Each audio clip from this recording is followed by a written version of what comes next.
ঘরে থাকা দুটো আলু আর সামান্য চিকেন দিয়ে এই মুখরোচক রেসিপিটি এতটাই ভালো লাগে যে ছোট থেকে বড় সকলেই পছন্দ করবে। এই নাস্তাটি ওপরে ক্রিস্পি হবে আর ভেতরে হবে নরম, খেতে কিন্তু অসাধারণ। অফিসে কিংবা বাচ্চাদের টিফিনে, পরিবারের আড্ডা, অতিথি আপ্যায়নে বিশেষভাবে এই রেসিপিটি ঝটপট বানিয়ে নিতে পারবেন। হ্যালো এভরিওয়ান, আসসালামু আলাইকুম। আরজুস কিচেন 93 চ্যানেলে সবাইকে স্বাগত। কথা না বাড়িয়ে ভিডিওটি শুরু করা যাক। প্রথমেই আমি চুলায় ফ্রাই প্যান বসিয়ে দিয়ে সামান্য তেল একটু গরম করে নিয়েছি। আর এখানে আমি দিয়ে দিচ্ছি 1 চামচ পরিমাণ জিরে, আর দিয়ে দিব হাফ চামচ পরিমাণ মৌরি আর মেথি। সম্পূর্ণ উপকরণগুলোকে ভালোভাবে একটু ভেজে নিতে হবে। অল্প আঁচে ভালোভাবে আমি এগুলোকে ভেজে নিয়েছি। এরপরে আমি দিয়ে দিচ্ছি 1 কাপ পরিমাপ পেঁয়াজ কুচি। আগে থেকে আমি পেঁয়াজটা কুচি করে রেখেছিলাম, সেটা আমি এখানে দিয়ে একটু নাড়াচাড়া করে নেব। আর এখানে আমি দিয়ে দিচ্ছি কাঁচামরিচ। আপনারা ঝাল যেরকম পছন্দ করেন ঠিক সেরকমই দিতে পারেন। আমি একটু চটপটা তৈরি করব, আর সেজন্য ঝালটা একটু বেশি দিয়েছি। আর এখানে ভালোভাবে নাড়াচাড়া করে একটু পেঁয়াজটাকে নরম করে নিয়েছি। আর এখানে আমি একটু পোড়া পোড়া হয়ে গিয়েছে, তখনই আমি হাফ কাপ পরিমাণ চিকেন আমি এখানে আগে থেকেই টুকরো টুকরো করে রেখেছিলাম, সেটা আমি এখানে দিয়ে দিলাম। খানিকক্ষণ আমি চিকেনগুলোকে এই পেঁয়াজের ওপরে ভেজে নেব। চিকেনগুলোকে খানিকক্ষণ ফ্রাই প্যানের ওপর ভেজে নিলে এর কাঁচা গন্ধটা আসে না, খেতে কিন্তু ভালো লাগে। আর এখানে খানিকক্ষণ ভেজে নেওয়ার পরে আমি এখানে দিয়ে দেব মশলা। যে উপকরণগুলো লাগছে সেগুলো আমি বলে দিচ্ছি। এখানে দিয়ে দিচ্ছি স্বাদ মতো লবণ, আর এখানে দিয়ে দেব হলুদের গুঁড়ো, আর এখানে দিয়ে দিচ্ছি 1 চামচ পরিমাণ গুঁড়ো মরিচ, আর এখানে লাগছে হাফ চামচ পরিমাপ রাঁধুনি মিক্সড মশলা, আর এখানে দিয়ে দেব জিরা আর ধনিয়ার গুঁড়া, আর এখানে আদা রসুন বাটা দিয়ে সবগুলো মশলা মিক্সড করে নেব। ভালোভাবে নেড়ে চেড়ে একটু কষিয়ে নিয়ে এখানে সামান্য পানি দিয়ে সেদ্ধ করে নেব। খুবই অল্প সময়ে কম পরিশ্রমে এই রেসিপিটি তৈরি করা যায়। আমি সামান্য পানি দিয়ে একটু কষিয়ে নিলাম। কষিয়ে নেওয়ার পরে আমি আরও কিছুটা পানি দিয়ে চিকেনটাকে ভালোভাবে সেদ্ধ করে নেব। একটু ঢাকনা দিয়ে ঢেকে আমি পানিটাকে শুকিয়ে নিয়ে ফিরে আসছি। পানিটা শুকিয়ে গিয়েছে, আমি এগুলোকে ভালোভাবে নেড়ে চেড়ে এখানে আমি আগে থেকেই আলু কেটে রেখেছিলাম, সেই দুটো আলু আমি এখানে অ্যাড করে দেব। আলুগুলোকে দিয়ে ভালোভাবে আবারও একটু কষিয়ে নেব। কষিয়ে নাড়াচাড়া করে আবারও সামান্য পানি দেব। আলুতে কিন্তু বেশি পরিমাণ পানি দেওয়ার প্রয়োজন হয় না। সামান্য পানি দিয়ে ঢাকনা দিয়ে ঢেকে ভালোভাবে সেদ্ধ করে নেব। সেদ্ধ করে নিয়ে ফিরে আসছি। ভিডিওর এই পর্যন্ত যারা চলে এসেছেন, একটা লাইক দিতে ভুলে গিয়েছেন, অবশ্যই একটা লাইক দিয়ে পুরো ভিডিওটা স্টার্ট করার অনুরোধ রইল। আপনার একটা লাইক কমেন্ট আমার এই ভিডিওটাকে অনেক দূর পৌঁছে দিতে সাহায্য করে। ভালোভাবে একটু নাড়াচাড়া করে আমি ঢাকনা দিয়ে ঢেকে কুক করে নিয়ে ফিরে আসছি। সম্পূর্ণ পানি শুকিয়ে গিয়েছে, আমার এগুলো কুক করে নেওয়া হয়ে গিয়েছে। আলুগুলো ভালোভাবে সেদ্ধ হয়ে গিয়েছে, চিকেনগুলো সেদ্ধ হয়ে গিয়েছে। আমি এগুলোকে এখন সার্ভ করে নেব।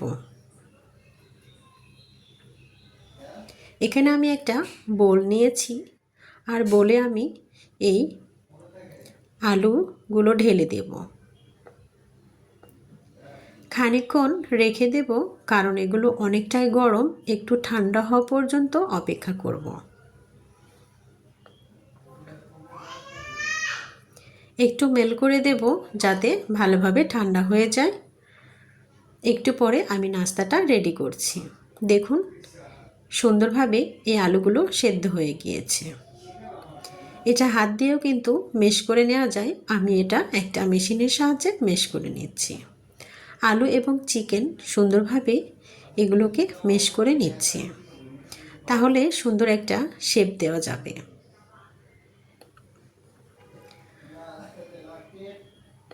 একটু মেশ করে নেওয়া হয়ে গিয়েছে। দেখুন আমি হাতের সাহায্যে ভালোভাবে গোল করে নিয়ে একটু চ্যাপ্টা করে আমি নাস্তার শেপটি দিয়ে দিচ্ছি।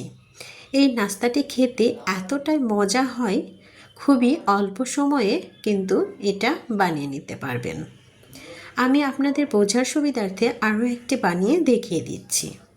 ঠিক এভাবে নাস্তাগুলোকে রেডি করে নিচ্ছি। এভাবেই সম্পূর্ণ নাস্তা বানিয়ে ফিরে আসছি। আমার এই ভিডিওটি যারা দেশ এবং দেশের বাইরে থেকে দেখছেন তাদেরকে অনেক অনেক ভালোবাসা।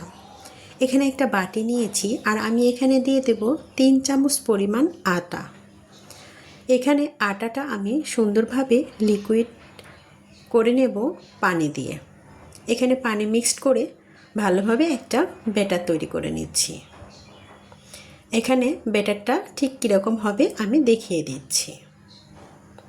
চামচের সাহায্যে আমি দেখিয়ে দিলাম ব্যাটারটা কীরকম হবে। আর এখানে দিয়ে দিচ্ছি কালো জিরে আর স্বাদ মতো লবণ। ভালোভাবে এগুলোকে মিক্সড করে নিলাম। এবার নাস্তাগুলো একে একে এই ব্যাটারের ভিতরে দিয়ে মাখিয়ে নিয়ে আমি চুলায় ফ্রাই প্যান বসিয়ে দিয়েছিলাম। অলরেডি তেলটাও গরম করে নিয়েছিলাম। আর এখানে সম্পূর্ণ নাস্তাগুলো আমি ভেজে নেব। চুলার আঁচটা লো টু মিডিয়াম আঁচে রেখেই কিন্তু এই নাস্তাগুলোকে সম্পূর্ণভাবে ভেজে নিতে হবে। আস্তে আস্তে আমি সব নাস্তাগুলোকে ভেজে নিচ্ছি উল্টে পাল্টে।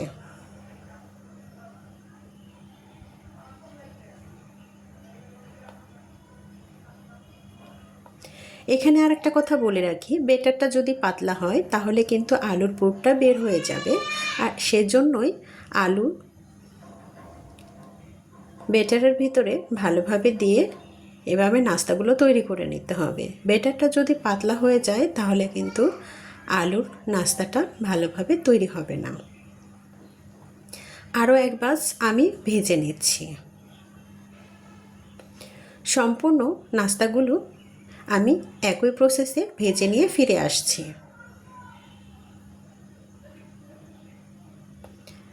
খুবই সুস্বাদু লাগে এই নাস্তা রেসিপিটি। একবার হলেও বাসায় ট্রাই করবেন, খুবই ভালো লাগে খেতে। বাচ্চাদের টিফিনে, বিকেলের চা, পরিবারের আড্ডা কিংবা অতিথি আপ্যায়নে এই রেসিপিটি ঘরে থাকা অল্প কিছু উপকরণ দিয়েই বানিয়ে নিতে পারেন খুবই সহজে। সম্পূর্ণগুলো আমার ভেজে নেওয়া হয়ে গিয়েছে। আমি একটা ছাকনার সাহায্যে উঠিয়ে নিচ্ছি। তারপরে আমি পরিবেশন করে দেখাবো কতটা লোভনীয় হয়েছে। একদম ওপরে মোচমোচে আর ভেতরে নরম জুসি, খেতে কিন্তু অসাধারণ লাগে।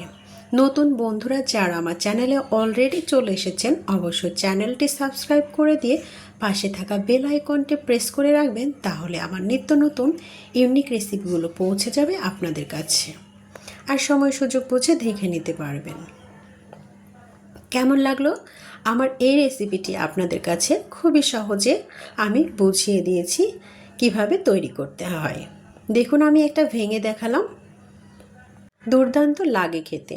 সবাই ভালো থাকবেন, আবারও দেখা হবে নেক্সট কোনো নতুন রেসিপি নিয়ে। সে পর্যন্ত সকলেই ভালো থাকবেন, সুস্থ থাকবেন। আল্লাহ হাফেজ।